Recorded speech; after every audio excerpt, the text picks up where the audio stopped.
October 25th, World Karate Day. World Karate Day. It was the day karate ceased to have an owner. October 25th, 1*. World Karate Day. There were no drums, only the stroke of a brush on paper. One ideogram changed, and with it, the soul of an art changed. Since then, every bow, every breath, holds the echo of that gesture. A stroke that did not want an owner, and found the infinite. In the 1930s, Okinawa was in an awkward position. It was an island between worlds. It was no longer China, and it was not yet entirely Japan, and karate was seen by many as an exotic rarity, not very Japanese. The Japanese government, which at that time was promoting a very strong national identity, wanted to order, register, and modernize the martial arts. Judo had Kano, Kendo had its federations, and karate? A chaos of lineages, names, and Okinawan accents difficult to pronounce in Tokyo. So, the 1936 meeting in Naha was, in part, an attempt to unify the brand, so that karate could be officially accepted as Japanese Budo. It was a day, not very loud, not very solemn, when a group of men in Okinawa decided to change an ideogram. They erased one stroke, wrote another, and unknowingly, changed the spiritual destiny of millions. That day, karate ceased to be the China hand to Te Tang Shou, and became the empty hand, Kara Te Kong Shou. And yes, it may seem like a technical, almost bureaucratic gesture, but the deepest revolutions of the spirit often begin with a change of ink. Because it was not just about a word. It was about a symbol, of the surrender of a belonging and the birth of a dedication. Of saying, we no longer have an owner. Neither China nor Japan, only the void. The void as heritage. Anything worth doing is worth doing badly, 2*. And that includes karate. Because the void is not perfection. It is the possibility of starting anew. Every poorly executed punch, every clumsy turn, every kata that we perform halfway, is a falling flower, ochibana ochihana, that fertilizes the soil of what we will be tomorrow. The day karate became empty was the day it ceased to be the property of the strong, 3*, to become the refuge of those who seek. It ceased to be the technique of a few to become the mirror of anyone. The fist ceased to be a weapon and became a question. The hand that lets go. When Master Hanashiro wrote karate, he wasn't thinking about globalization. He was thinking about the purity of the gesture. About the possibility that a fist contains nothing more than intention, that a block is not a wall, but a conversation with the attack. Thus the most beautiful paradox of karate was born. To strike with the empty hand. A hand that does not possess, does not retain, does not accumulate. And yet, it is the most powerful of all. The merchant accumulates. The soldier conquers. The karateka lets go. And that is why, though it may seem absurd, he wins without wanting to win. The rebellion of humility.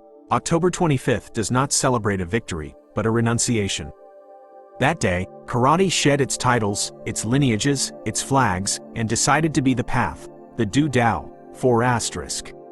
So, every time we say karate do, we are remembering that humble gesture. Turning a technique into a path. And paths have no owner. Only travelers. The history of karate is not written by champions or by sensei with a microphone. It is written by those who sweep the tatami after training, those who stand up when the body can no longer, those who make their final bow without witnesses. The echo in the void. Therefore, it is not just World Karate Day. Note, the word today was removed from this sentence as it appeared in the original text.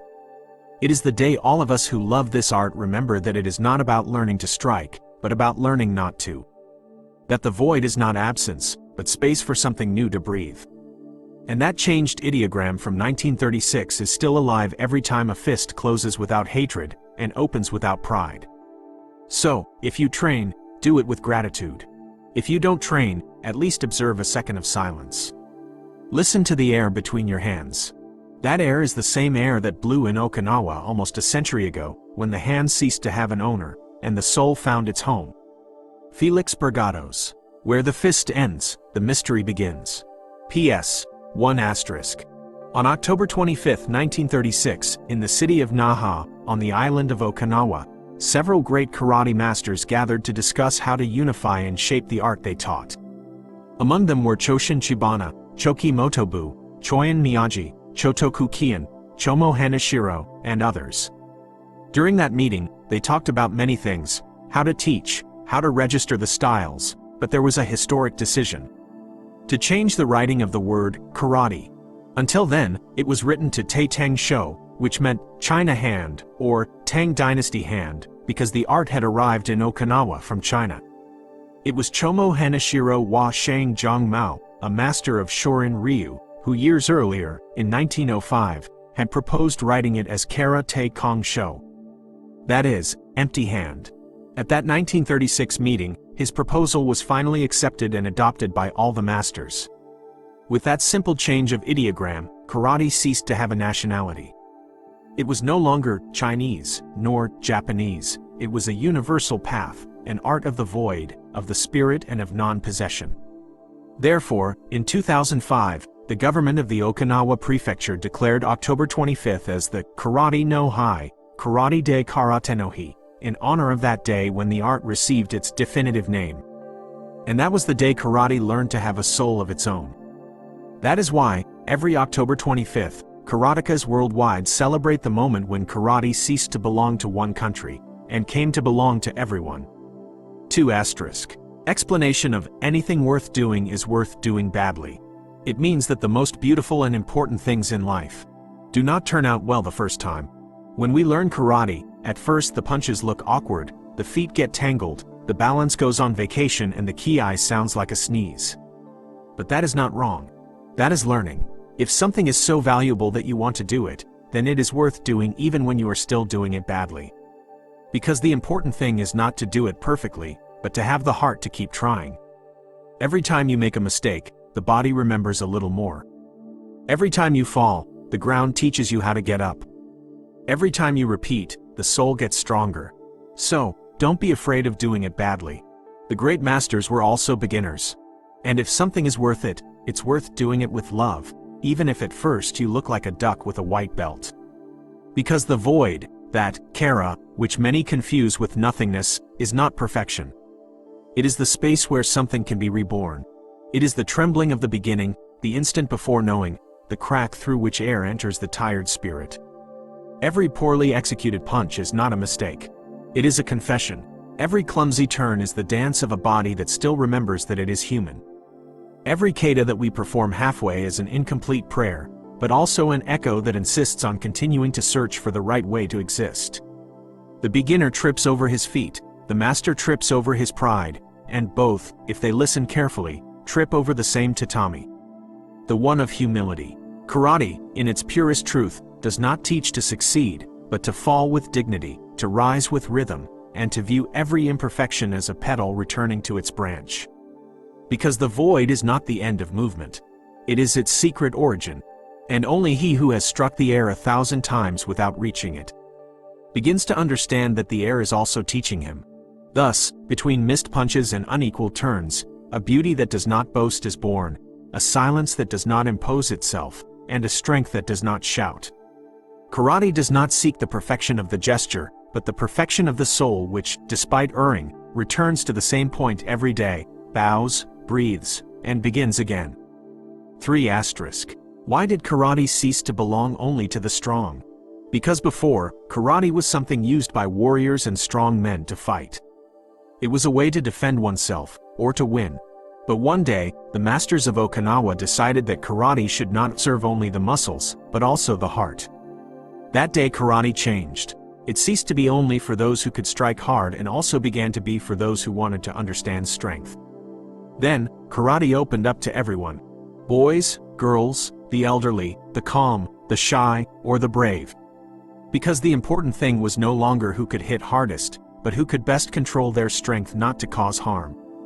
That is why we say karate ceased to be the property of the strong, because it no longer belongs to those with muscles, but to those with patience, respect, and a heart that learns. Since that day, the fist ceased to be a weapon, and became a question. How can I be stronger without hurting anyone? Easy. By learning to have heart. 4 asterisk. What is the Du Dao? Du means path or way.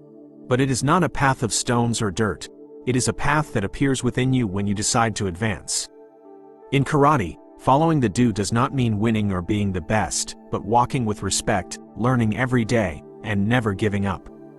That is why the do is magical. Because it only exists while you walk. If you stop, it disappears. If you continue, it illuminates under your feet. So when you train, don't think about getting far. Think about walking calmly, with heart. The do will take you where you need to go. It is not a goal. It is the ground that appears only when you walk. The instant you stop searching for power and begin to listen to the step. Because the path is not conquered. It is walked, or it vanishes. What Antonio Machado said with poetry, the Japanese said with a single kanji, Dao. Traveler, there is no road, the road is made by walking. It is not a physical journey, but the process of perfecting oneself by walking. It doesn't matter if you arrive. The important thing is to walk with consciousness. And the beautiful thing is that both, Machado and the do, agree on an idea that changes everything, that every step, if you take it awakened, is already arriving.